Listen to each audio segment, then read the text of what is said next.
राजेश सिंह दयाल जी के द्वारा, तो मैं उनको भी धन्यवाद देता हूँ और फिर से एक बार मैं पूरे टीम को धन्यवाद देता हूँ। जी हाँ, नमस्कार। इस समय जनपद बलिया के विधानसभा बेलथौड़ में पहुंचा हूँ और हमारे साथ दयाल फाउंडेशन के खुद एमडी हमारे साथ उपस्थित हैं।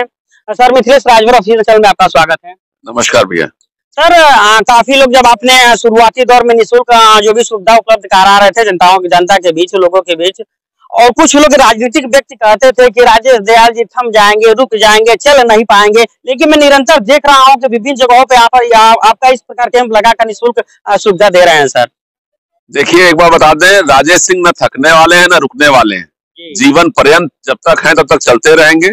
और एक गांव से निकल के बगल में देवसिया गांव है, भागलपुर के बगल में, वहां से निकल के जब यहाँ तक पहुंचे तो रुकने वाले, हारने वाले नहीं। और ये सेवा कार्य जो अनवरत चलता रहेगा।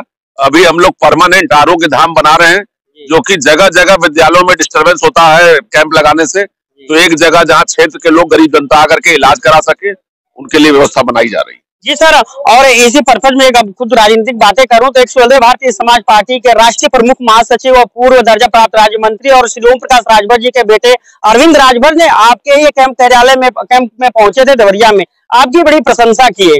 सर, कहीं ना कहीं आपकी प्रशंसा वो व्यक्त कर रहे, तो कहीं ना कहीं हमें ये जनता सुनना चाहते, क्या कहीं कनेक्शन नहीं ना बिगाड़ रहे वहां से? देखिए, अरविंद राजभर जी हमारे बेटे समान है। हमारे स्वर्गीय बेटा जो आज इस दुनिया में नहीं रहा, उसके साथ वो पढ़े हुए हैं और हमारा उनसे पारिवारिक रिश्ता है। एक बार भी उनसे राजनीतिक रिश्ता नहीं है। वो हमारे पारिवारिक रिश्ते होने के कारण कैंप में आए और देखे। राजनीति कोई जरूरी नहीं है। आप जिस काम पे निकले हो, मिशन पे निकलो, हर चीज उसका हिस्सा है। Everything is part of life. Life नहीं है, राजनीति कोई जीवन नहीं है हमारा। हमारा अपना व्यापार चलता है। प्रभु की कृपा से हर चीज हम समाज सेवा कर सकते हैं, तो वो कर रहा हूँ। मेडिकल कैंप में अरविंद राजभर जी का आना एक लगाव था, पारिवारिक लगाव था, इसके सिवा कोई राजनीतिक उसकी मंशा नहीं। जा रहे थे, शहीद पद पर चढ़ना चाह रहे थे। हम इनसे रिक्वेस्ट किए कि भाई हेल्थ कैंप लग रहा है और हमारी इच्छा है कि उस हेल्थ कैंप में आप भी आइए, तो अच्छा लगेगा आपको देख करके। इस कारण से ये यहाँ पर हम लोग के बीच में है। और जब आपका संबंध किसी उससे रहता है, अरविंद जी से, ओपी राजभर जी से, हमारा पारिवारिक रिश्ता है, शक्ति भाई से पारिवारिक रिश्ता है, तो हम जबरदस्ती इनको बुला के लाए कि आप कैंप में आइए एक दिन देखने के लिए, और हल्दीरामपुर में तो इस वजह से ही आए हैं। इस चीज का तो खुलासा शक्ति सिंह जी करेंगे। कैमरा में थोड़ा फोकस करिएगा, हम बात करेंगे। देखिए, स्वदेव भारतीय समाज पार्टी के राष्ट्रीय सचिव श्री शक्ति सिंह जी हमारे साथ भी उपस्थित हैं। सर, दयाल जी तो कह रहे हैं कि आप अचानक यहाँ पे आ गए, जबरन बुलाए गए हैं, कहाँ तक सही है? देखिए, ऐसा है कि बहुत स्वाभाविक चीज है। अरविंद जी एक बार कार्यक्रम देवरिया में लगा था, अरविंद जी का और इनके बड़े बेटे का, वो जो सहपाठी थे जी, तो हम भी बड़ा सुनते थे। उस दिन हमको देखने को भी मिला कि इनका जो कैंप चल रहा है बहुत चर्चा में है। तो हम लोग भी पॉलिटिकल है, हम तो शुद्ध रूप से राजनीतिक व्यक्ति हैं, और हम अपने पार्टी के अलावे मैं रिश्तेदारी में भी नहीं जा पाता हूँ। ये बड़ा एक दुर्लभ संयोग है कि इसी विधानसभा बगल में सिकंदरपुर विधानसभा है। मेरे छोटे साड़ू हैं, उनके बालक हुआ था 30 साल बाद, उनके परिवार में कोई बालक हुआ था, तो लोग मना रहे थे बरही, तो हम लोग पूरे परिवार सहित आए थे। तो राजेश भाई भी हैं। हमको लगता है कि उमाशंकर के बाद इस पूर्वांचल में कोई सामाजिक कार्यकर्ता पैदा हुआ तो राजेश जी हैं। तो ऐसे लोगों का स्वागत होना चाहिए समाज में। और भारतीय समाज पार्टी जहाँ रही तक पार्टी की बात, तो इस काम से और राजनीति से बहुत दूर तो कोई वास्ता नहीं है। हाँ, ये जरूर है कि आप बहुत ही एक स्वस्थ मन से समाज सेवा चालू की है और समाज का इतना बड़ा लाभ हो रहा है। गरीब जो गांव में छोटे छोटे इलाज के अभाव में परेशान रहता था, सब लोग नहीं लखनऊ जा सकते हैं, लखनऊ की बढ़िया हॉस्पिटल से आपका संबंध है, वो लोग आके डॉक्टर यहाँ इलाज कर रहे हैं।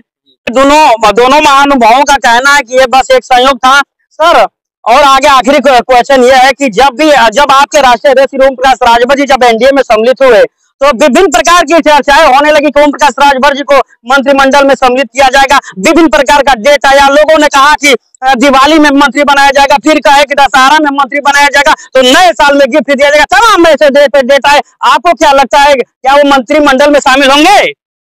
देखिए मिथिलेश जी, आप जानते होंगे जब एनडीए हम लोग छोड़े थे, स्वदेव भारतीय समाज छोड़ी थी, तो मंत्री तो थे ही। पहले एनडीए सरकार में 14 वर्षों के बाद यदि भाजपा छोड़ लीजिए, मंत्री परिषद विषय नहीं है। विषय जिन मुद्दों पे हम दल छोड़े थे, गठबंधन छोड़े थे, तो कुछ पेच है। तो आप देखें कि लगातार हमारे राष्ट्रीय प्रमुख महासचिव, राष्ट्रीय अध्यक्ष, मुख्यमंत्री से मिलना, गृह मंत्री से मिलना, भाजपा अध्यक्ष, क्योंकि एक नीतिगत मामला है। राजभर कम्युनिटी आप देखेंगे दलित समाज से भी बदतर जीवन व्यतीत करती है, तो इसको सामाजिक, राजनीतिक, आर्थिक भागीदारी कैसे मिले? तो राजभर समाज को एसटी में दर्जा मिल जाए, और नहीं तो उससे पहले हमें लगता है कि बेमानी होगा। फिर लोग यही कहेंगे कि राजभर क्यों मंत्री बनने के लिए परेशान था। मंत्री पद परेशानी कारण नहीं है, वो जो नीतिगत कुछ मुद्दे हैं जो अनसुलझे हैं, और वो बहुत बड़ा काम है। उसमें जो एनडीए पूरी सरकार बहुमत से उसको पास करेगी, यहाँ से प्रस्ताव जाना है। आपने देखा भी कि चाहे मुख्यमंत्री से मिले, चाहे हम जिले पे आए तब हमारे नेता बोलते हैं, या विधानसभा हाउस में बोले, कैबिनेट की बैठक में, वो काम अधूरा है वो पूरा हो जाए, और जब एक साथ दोनों काम हो जाए तब बड़ा मजा आ जाएगा। और वो कोई विषय नहीं है, मंत्री तो थे ही, मंत्री पद तो त्याग, मंत्री के लिए आप ललायत नहीं है। ये बहुत ही छोटी बात हो जाएगी। समाज का एक बड़ा काम हो जाए, एक जो दर्द है हजारों वर्षों का, एक समाज जो मुख्य धारा से बहुत दूर है, उसको राजनीतिक, आर्थिक, सामाजिक भागीदारी मिल जाए, इसके लिए राजभर जी और सुहेलदेव भारतीय समाज पार्टी परेशान है। हर वर्ग को उसके संख्या के हिसाब से भागीदारी मिले, ये अंतिम लक्ष्य सुहेलदेव भारतीय समाज पार्टी का है।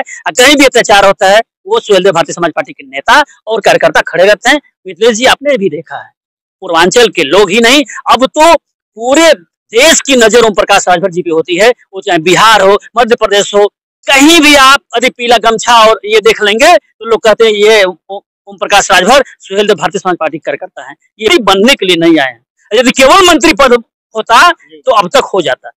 ये थे सुहेलदेव भारतीय समाज पार्टी के राष्ट्रीय सचिव आदरणीय शक्ति सिंह जी। इनका स्पष्ट रूप से कहना है कि हम लोग मंत्री के लिए ललायत नहीं, हम लोग मंत्री बनने के लिए ललायत नहीं है। वीडियो देखने के लिए हमारे चैनल को